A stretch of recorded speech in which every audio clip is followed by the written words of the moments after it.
Take a deep breath in. As you breathe in a resourceful feeling of calm and relaxation. And as you exhale, feel a wonderful sense of release, as you can feel tension leaving your body in that outward breath. When you breathe in deeper and for longer than you normally would. And as you exhale, feel any worries, stress, tension leaving your body in that outward breath as you elongate the breath, really emptying your lungs, feeling that tension leave your body, so that when you breathe in, you're breathing in even more resourcefulness than you did before. The deeper you breathe, the more relaxed you become. The more relaxed your body becomes, the more your imagination and your unconscious awakens.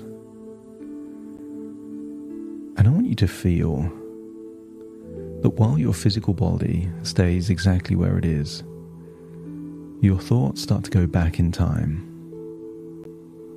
Not into a memory, but observing a memory. I want you to observe maybe the earliest memory you can think of where you struggled being alone. Maybe you were a child. Maybe your father was working or asleep. Maybe your mother was working. I want you to feel a sense of empathy as you see that younger version of you struggling in some way with not having a sense of security, connection, comfort around. And maybe there's other memories similar. As you see that younger version of you that was dependent on others, that weren't always there. And at the time, as that child, you probably decided or made an evaluation that you didn't like that feeling of being alone. And a part of you was created to protect or mitigate against the possibility of being alone. But now that you are the age that you are, looking back at that memory, I want you to give a different meaning. Not that you couldn't cope, but that you did. You didn't need people. You wanted people. You wanted attention, affection, connection, but you didn't need it. And the fact that you're alive is evidence that you didn't need it. Because if you were starved of oxygen at the same age, you would have been dead within minutes. If you were deprived of sleep, again, you wouldn't have survived. Oxygen, food, water, these were your needs as a child. Everything else was simply desirable. And I want you to get a sense that you survived even without as much of that time, energy, affection, someone to listen, someone to guide you as much as you would have wanted, and you survived anyway. But in doing so, you realized you value real human connection. What you really value is not someone doing something from a sense of duty, obligation, someone settling.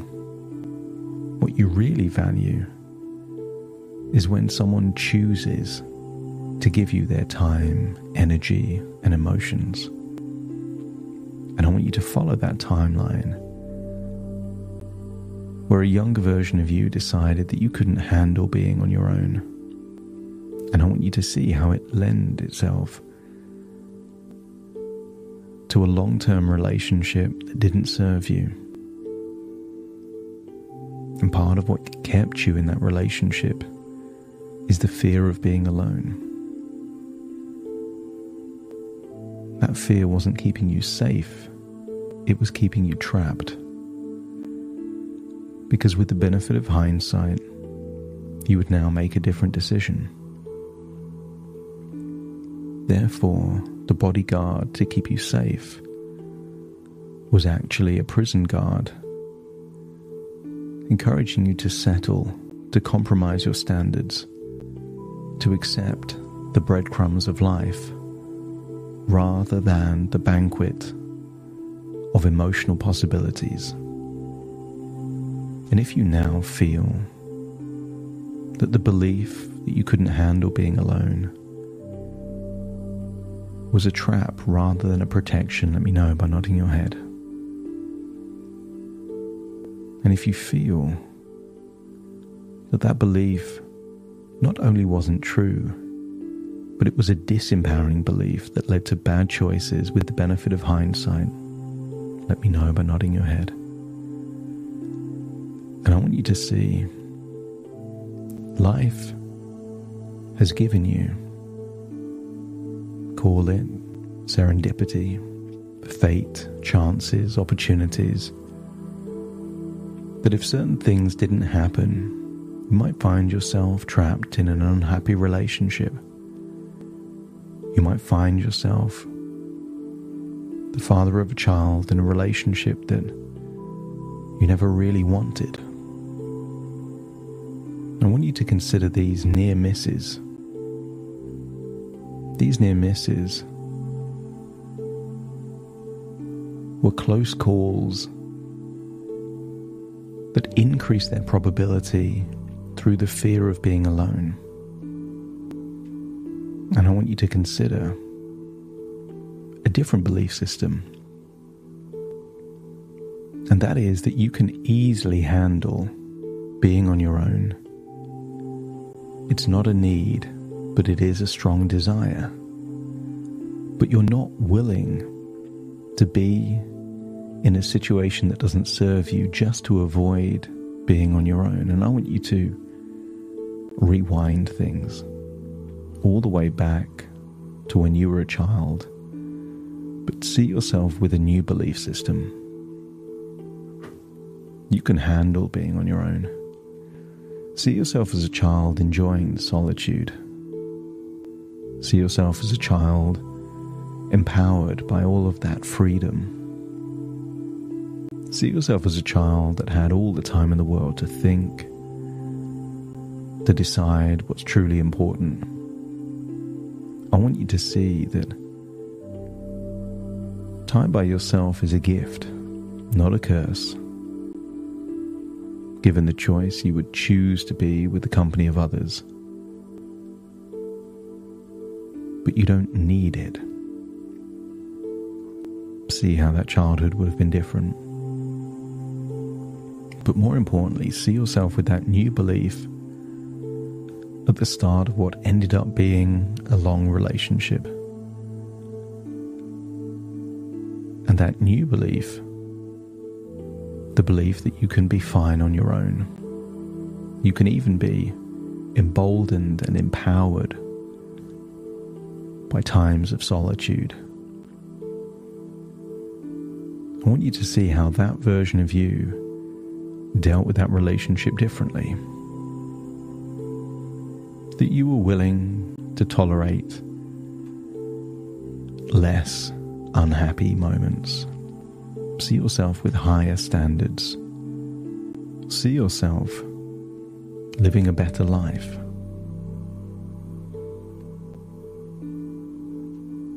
I want you to explore a different timeline of a near-miss relationship. But see yourself with that new belief that you want to be with someone that also wants to be with you. But you don't need to be with someone just to be with someone. Notice how that frame of reference leads to different choices, different decisions, as you start to feel that the other side of a tug of war is now pulling in exactly the same direction, the direction of you having a happy, confident future, that the prison guard is becoming a bodyguard, filling you with a sense of security, confidence, that you can want to be in a relationship without needing to be in a relationship. And when the fear of loss goes, your ability to make good decisions from a place of love, desire, and commitment becomes supercharged. Nobody makes the best decisions through fear. And some of your memories are evidence that that is true. So feel that there is no fear of being alone. You can handle it. You may even find it useful. But given the choice, you would choose to be with someone that matches your own desires. That you want to be with someone that also wants to be with you, and anything less than that, you would rather be alone. And if all parts of your unconscious mind agree, particularly a former prison guard that's now your bodyguard, let me know by nodding your head.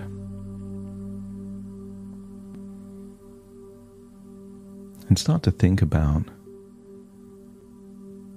your future.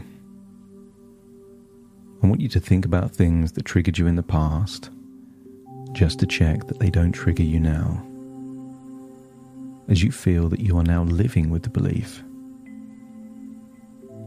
you can handle being alone even if you don't want it. And in doing so, you make choices that are empowered from a place of love, confidence, commitment, not fear, and not insecurities. And if it feels like those old triggers seem to have lost their ability to trigger you, just let me know by nodding your head. In fact, I want you to think of a worst case scenario. Something you don't want to happen, but maybe has been an insecurity of fear. And I want you to imagine watching yourself, experiencing that, and being okay with it. Not devastated, not broken. That if you can handle the very worst thing, then it means that anything less than that simply becomes insignificant. I want you to feel that you're stepping into that version of you, feeling that whatever life throws at you, you can handle it. That the way that you think about your employment opportunities means that you don't fear being unemployed. You simply have a deep conviction that you will find a way that leads to an empowered future, and allow your unconscious mind to map across that belief now to your relationships. You don't want to be alone, but if it happens, you can handle it. And by believing that to be true, you decrease the possibility of any undesirable things happening, as neediness starts to dissipate, clinginess evaporates. Dependency disappears as you feel more confident, more connected, and more empowered than ever before. And if you feel the shift has taken place, it's in the past now, and you're experiencing you with change having changed, let me know by nodding your head. That's it. It's time to return to the present as you take a deep breath in through your nose and out through your nose. Just wiggle your fingers and wiggle your toes, connect fully into the present moment. As I count from 1 to 10, you will feel mentally, emotionally, and physically you're returning to the here and now, fully present and in the moment, feeling empowered with a new belief system. Starting to count. 1, 2, 3, waking up. 4, 5, 6, more alert. 7, 8, open your eyes, open your eyes. 9, 10, wide awake, wide awake, wide awake.